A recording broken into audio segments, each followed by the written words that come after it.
कयामत की रात आने वाली है सर, टेंशन लेने की बिल्कुल जरूरत नहीं है। भाई आया है लास्ट मिनट टिप्स भी देकर जाएगा। So welcome welcome welcome everyone to this amazing video, जहां मैं आपको फटाफट से दूंगा कुछ लास्ट मिनट टिप्स। अगर आप सीए इंटर में हो तो अकाउंट्स को लेकर, सीए फाइनल में हो तो फाइनेंशियल रिपोर्टिंग को लेकर कॉमन टिप्स है। प्लीज वीडियो को लास्ट तक देखना, ज्यादा बड़ा वीडियो नहीं रखूंगा बट पूरा डिस्कशन करूंगा कि अब जब एग्जाम को कुछ दिन बाकी है तो आपको प्री एग्जाम क्या क्या चीजें ध्यान रखनी है, अगर कुछ पोर्शन पेंडिंग है, टाइम ज्यादा लग रहा है रिवाइज करने में तो क्या करना है, और उसके अलावा ड्यूरिंग एग्जाम के समय कुछ कुछ बातें आपको कौन सी ध्यान रखनी है, सब लिख कर आया हूं। फटाफट से हम डिस्कस करेंगे, बट ऐसा सुनने के पहले मुन्ना सब्सक्राइब जरूर कर लेना, ठीक है। सबसे पहले मैं प्री एग्जाम की बात कर रहा हूं for all the CA inter and CA final students. सबसे पहली बात, please don't over think. Don't over think से मेरा मतलब है सर मेरा इतना बाकी है, मेरा इतना हो गया, सर पेपर डिफिकल्ट आएगा इजी आएगा, मुझे पेपर में याद आएगा कि नहीं आएगा, एग्जाम में मेरा हाथ नहीं चला तो स्पीड स्लो हो गई तो स्पीड फास्ट हो गई, तो ये सब आप कुछ मत सोचो। ये सब महज औपचारिकता है। Don't think about the future outcomes which might not happen.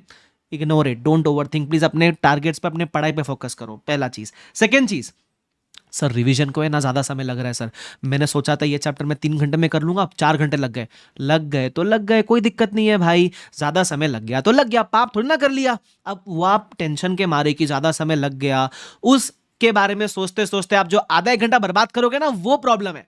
तो हमको वो वेस्टेज नहीं करनी है। तो किसी चैप्टर में ज्यादा टाइम लग गया कोई दिक्कत नहीं है, कहीं आप बाद में टाइम जाके सेव कर लोगे किस चैप्टर में। तो please don't over think about all these things, ठीक है। उसके अलावा सर मैंने ना एक आध टॉपिक ऑप्शन में छोड़ रखा था, छोड़ना चाहिए नहीं था बट छोड़ दिया था सर, तो क्या करूं, उसको ऊपर ऊपर से कुछ रिवीजन देख लूं क्या? भाई कुछ नया मत पढ़ो, ठीक है। जो आपने पहले पढ़ रखा है उसी को रिवाइज करो, that is better than studying anything new. Risky है नया पढ़ना, क्योंकि नया पढ़ोगे तो वो इतनी कंसेप्चुअली आपकी चीजें दिमाग में क्लियर हुई नहीं है वो बराबर, तो टेंशन ज्यादा आ जाएगा। लेकिन सर वो नया टॉपिक एग्जाम में आ गया तो एक आपको ट्रिक बताता हूं, सुनना। जो टॉपिक आप छोड़ रहे हो ना, मान के चलना एग्जाम में आएगा। सर क्या पनौती लगा रहे हो सर, सुनना। माइंडसेट गेम है। क्या होता है, अगर आपने कोई टॉपिक छोड़ा, ठीक है, आप सोचते हो एग्जाम में नहीं आएगा, और मान लो वो टॉपिक 4 से 5 मार्क का भी दिख गया ना, यू विल स्टार्ट पैनिकिंग कि अरे यार जिसका डर था वही हो गया, मेरे दिन खराब है आज। लेकिन मैं बोल रहा हूँ अगर आप मान के चलोगे कि एग्जाम में आने ही वाला था, कितने मार्क का आएगा? वो एक टॉपिक 100 मार्क का थोड़ी ना आएगा, ज्यादा से ज्यादा 5 6 7 8 मार्क का आएगा बराबर। 2 टॉपिक छोड़े 10 मार्क चले जाएंगे, कोई दिक्कत नहीं है।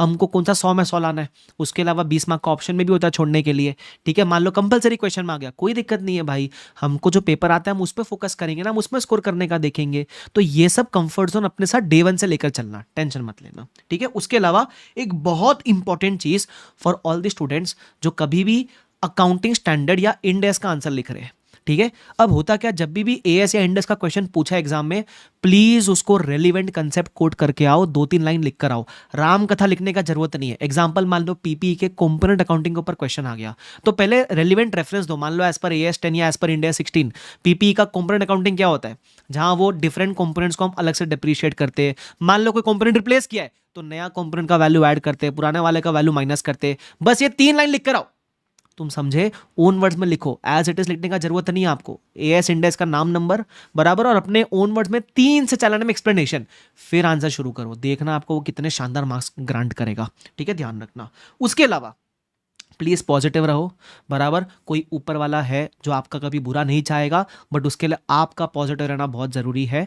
पहला पेपर के पहले अच्छी नींद लेकर जाना, ये इसलिए कह रहा हूं बिकॉज शायद बाकी पेपर में उतनी अच्छी नींद ना मिले, तो आपको 8 से 10 आवर्स की स्लीप बहुत जरूरी है। एंड प्लीज ट्रस्ट, 8 से 10 नहीं, सॉरी 6 to 8 आवर्स की स्लीप बहुत जरूरी है भाई। 10 घंटा मत सो जाना, ज्यादा हो जाएगा वो, ठीक है। 6 to 8 आवर्स के बीच में आप सो लेना। अच्छा एग्जाम, पहले एग्जाम के पहले अच्छा सो के जाना। उसके अलावा प्लीज ट्रस्ट योर एफर्ट्स, मान के चलना जो पढ़ के जा रहे हो एग्जाम में याद आएगा। मैं बता रहा हूं ना, याद आएगा। किसी पे नहीं भरोसा, मेरे पे करोगे ना, अपने बड़े भाई पे भरोसा करोगे, मैं कह रहा हूं याद आएगा। टेंशन बिल्कुल मत लेना ये सब चीजों का, ठीक है। ये तो था प्री एग्जाम के आपके लिए टिप्स, ठीक है। अब मैं आपको ड्यूरिंग एग्जाम की बात करूंगा कि ड्यूरिंग एग्जाम क्या क्या बातें आपको ध्यान रखनी है, जिससे आपका कोई पैनिक बटन ना दबे, है ना, कोई आपको टेंशन ना हो। वो 3 घंटे में एकदम A1 परफॉर्मेंस निकलनी चाहिए। वो कैसे होगा सर? सबसे पहला, आपको फुल मार्क्स 100 मार्क का अटेम्प्ट करना है। सर 100 मार्क का हम कोशिश तो करते हैं, लेकिन मेरी स्पीड स्लो है, कोई दिक्कत नहीं है। मैंने अभी एक वीडियो पोस्ट किया था कि 100 मार्क का अटेम्प्ट कैसे करना है, सीक्वेंसिंग ऑफ अटेम्प्टिंग क्या होना चाहिए, एमसीक्यू कब अटेम्प्ट करें एग्जाम में, तो वो सब मैंने दिया, वो फॉलो करना। 100 मार्क का पूरा अटेम्प्ट होगा आपका, ध्यान रखना। तो उसकी वीडियो मेरे यूट्यूब पे आपको मिलेगी, प्लीज जाके देख लेना। पहला चीज। सेकंड चीज, सर एग्जाम में ना न्यू क्वेश्चन आते हैं ना, तो मैं डर जाता हूं देखकर। तो अगर एग्जाम में सर न्यू क्वेश्चन आ गए, out of the box question आ गया, पेपर टफ आ गया, तो देखो मेरी बात एक मान के चलना, सीए का पेपर है ना, ऐसा तो है नहीं कि पूरा का पूरा 100-120 मार्क का छप के आएगा। तो पेपर हमेशा दो हिस्सों में बांट देना। एक ऐसे क्वेश्चंस जो आपके लिए एज इट इज किताब से उठकर आए से नंबर चेंज हुए, इसमें आपको फुल स्कोर करना है। फुल नहीं तो मान लो अगर ऐसा रेपिटेटिव क्वेश्चन मान लो 50% पेपर का आया, तो उस 50 या 55-60 मार्क्स में से आपको अराउंड 90% स्कोर करना है। मतलब 60 मार्क्स का रेपिटेटिव आया तो उसमें से 50-55 निकाल लेना। अब जो टफ क्वेश्चंस है या न्यू क्वेश्चन है या out of the box question है, आप देखो पहली बार कर रहे हो बट कंसेप्ट तो पढ़ के गए हो ना, तो कुछ ना कुछ तो अटेम्प्ट कर पाओगे। ये कंफर्ट देना अपने आप को कि मेरे को उस न्यू क्वेश्चन में फुल स्कोर करना ही नहीं है। मेरे को उस न्यू क्वेश्चन में मान लो 40 मार्क के नए क्वेश्चन आ गए, तो उस 40 में से अपने को सिर्फ 10-12-15 मार्क चाहिए। तो अगर सेम वाले में आपने 50 स्कोर कर लिया और न्यू वाले में 10-12 भी स्कोर कर लिया ना, गिरते पड़ते भी एग्जामिनेशन में पहुंच जाओगे। और मान लो पेपर आपके कंफर्ट जोन का आ गया, पेपर पूरा का पूरा रेपिटेटिव आ गया, तो मजा ही आ गया। बट ये मान के कभी मत चलना। क्लियर? समझा कैसे करना है इसको अप्रोच? तो प्लीज ध्यान रखना और मान के जाना, 2-3 क्वेश्चन नहीं दिखेंगे, don't focus on the new questions, focus on the repetitive question. और न्यू में सिर्फ अटेम्प्ट करने का देखना, न्यू को छोड़ मत देना, अटेम्प्ट करना, जितना कंसेप्ट पड़ा उसके बेस पर आप अटेम्प्ट करना। ठीक है? उसके अलावा सर अगर कोई क्वेश्चन लेंदी है तो अब वो हमको कैसे मालूम पड़ेगा लेंदी है? देखो जो बिग बिग टॉपिक्स होता है ना, कंसोलिडेशन जैसे, उसके क्वेश्चन लेंदी होते हैं हमेशा। उसको आप कभी भी पहले अटेम्प्ट मत करना। होता पता है क्या है, आप जब पहला क्वेश्चन अटेम्प्ट कर रहे हो ना, यू आर वेरी कॉशियस, तो आप पहला क्वेश्चन हमेशा प्यार मोहब्बत से लाइन वाइन मार के लिखते हो। तो कंसोलिडेशन बीइंग लेंदी, वो ऑलरेडी लेंदी है, और उसको तुम अगर पहले अटेम्प्ट करोगे तो वो जो क्वेश्चन आधे घंटे का है वो आपका 40-45 मिनट्स होएगा, फिर आपको पैनिक हो जाएगा। तो whenever a question is from a lengthy chapter, अगर अच्छे से आता है उसको बीच में किधर अटेम्प्ट करो, अगर कच्चा पक्का है वो चैप्टर तो लास्ट में अटेम्प्ट करो, बट पहले मत अटेम्प्ट करो। लेंदी क्वेश्चंस को याद रखना, आईसीआई ना कभी कभी 8 मार्क के लिए ऐसा क्वेश्चन पूछेगा जो बहुत छोटा सा है, और कभी कभी 8 मार्क के लिए पूछेगा जो बहुत बड़ा क्वेश्चन है। अब वो एग्जाम में ये काम करे, वो करने के लिए आपको सबसे पहले थोड़ा ठंडा रहना पड़ेगा, दिमाग से पॉजिटिव रहना पड़ेगा, और ये अगर काम करेगा तो इजीली आइडेंटिफाई कर पाओगे कौन सा क्वेश्चन लेंदी है, उसको लास्ट में जाकर अटेम्प्ट करना है, बीच में किधर अटेम्प्ट करना, पहले तो मत करना प्लीज। ठीक है? उसके अलावा सर शॉर्ट फॉर्म्स यूज कर ले क्या? देखो शॉर्ट फॉर्म्स यूज करना is always a risk. Examiner strict है तो मार्क्स काटेगा, तो मैं जनरली रिकमेंड करता हूं कि आप first half of the paper में डोंट यूज शॉर्ट फॉर्म्स। जब फिर आपका ऐसा है कि लास्ट का 1 घंटा बाकी है, बहुत कुछ बचा है, भगाने वाले हो, तो आप लास्ट में रिस्क ले लो, लास्ट के क्वेश्चन में, इनिशियल क्वेश्चन में मत यूज करो शॉर्ट फॉर्म। ठीक है? उसके अलावा एग्जाम में प्लीज कोई पैनिक नहीं करेगा। अब पैनिक कैसे नहीं करने उसकी बात मैं करूंगा, बट पैनिक करने से क्या होता है वो समझना। ब्लैंक आउट हो गया सर, है ना सर, याद पड़ा हुआ था, सेम क्वेश्चन देखा था, याद ही नहीं है एग्जाम में सर, ये सब चीजें होती है पैनिक करते हो। तो पैनिक नहीं करे उसके लिए हमको क्या करना है? Always give your self that assurance कि पूरा 100 मार्क का पेपर मुझे एग्जाम में आ जाए, दिस इज नॉट रिक्वायर्ड। हम लोग को 100 में 100 स्कोर करना ही नहीं है।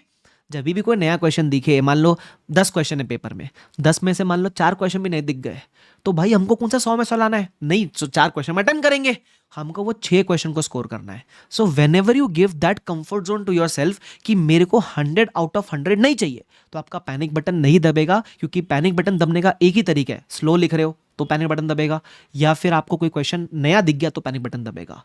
नए क्वेश्चन को टैकल कैसे करना है मैं बता चुका। स्लो के लिए आप जो 100 मार्क का अटेम्प्ट करना है वो स्पीड कैसे मेंटेन करना है उसके बारे में वीडियो डाल चुका, वो देख लेना। ठीक है? सो प्लीज ठंडा रखना, अपने एफर्ट्स पे भरोसा रखना। मुझे आप पे पूरा भरोसा है, लेकिन भगवान आपको तभी हेल्प कर पाएगा जब आपको भी आपके ऊपर भरोसा है। तो टेंशन मत लेना, ये कुछ स्मॉल मैंने आपको टिप्स दिए, ये सिर्फ अकाउंट्स एफआर में नहीं, आपके जो बाकी पेपर में उसमें भी आप डेफिनेटली यूज कर सकते हो। ठीक है? चलो, so wish you all the best my lovely students. एक के है भाई साहब, तो टेंशन मत लेना। ठीक है?